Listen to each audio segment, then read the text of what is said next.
एकादशीच्या पावन पर्वानिमित्त चिंचोली येथील श्री वीरभद्र देवस्थान ट्रस्ट यांच्या वतीने तसेच श्री वीरभद्र भजनी मंडळ यांच्या संचालनाखाली पारंपरिक पायदिंडी सोहळ्याचं मोठ्या उत्साहात आणि भक्तिमय वातावरणात आयोजन करण्यात आलं।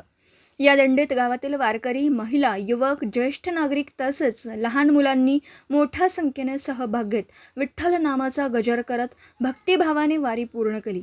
पहाटे देवस्थानात श्री वीरभद्र देवांचं पूजन, आरती आणि हरिनाम सप्ताहाच्या वातावरणात दिंडीला प्रारंभ झाला।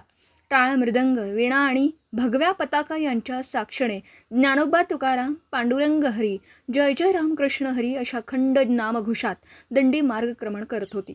संपूर्ण मार्गावर भाविकांनी दिंडीचे फुलांचे उधळण करून स्वागत केला। दिंडीतील वारकऱ्यांनी अभंग, भारुडं, हरिपाठ आणि भजनाच्या माध्यमातून विठ्ठल भक्तीचा संदेश दिला। ठिकठिकाणी ग्रामस्थांनी पिण्याचे पाणी, फराळ आणि अल्पोपहाराची व्यवस्था करून वारकऱ्यांचं स्वागत केलं। शिस्तबद्ध आणि भक्तिमय वातावरणामुळे दिंडीने सर्वांचं लक्ष वेधून घेतलं। या प्रसंगी श्री वीरभद्र देवस्थान ट्रस्टचे पदाधिकारी, श्री वीरभद्र भजनी मंडळाचे सदस्य, ग्रामस्थ आणि विविध सामाजिक संस्थांचे प्रतिनिधी उपस्थित होते।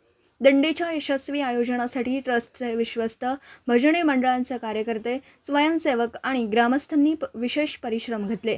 आषाढी वारीची परंपरा, संतांचा विचार आणि भक्तीचा संदेश नव्या पिढीपर्यंत पोहोचवण्याचं महत्त्वाचं कार्य अशा उपक्रमांमधून होत असल्याची भावना उपस्थितांनी व्यक्त केली।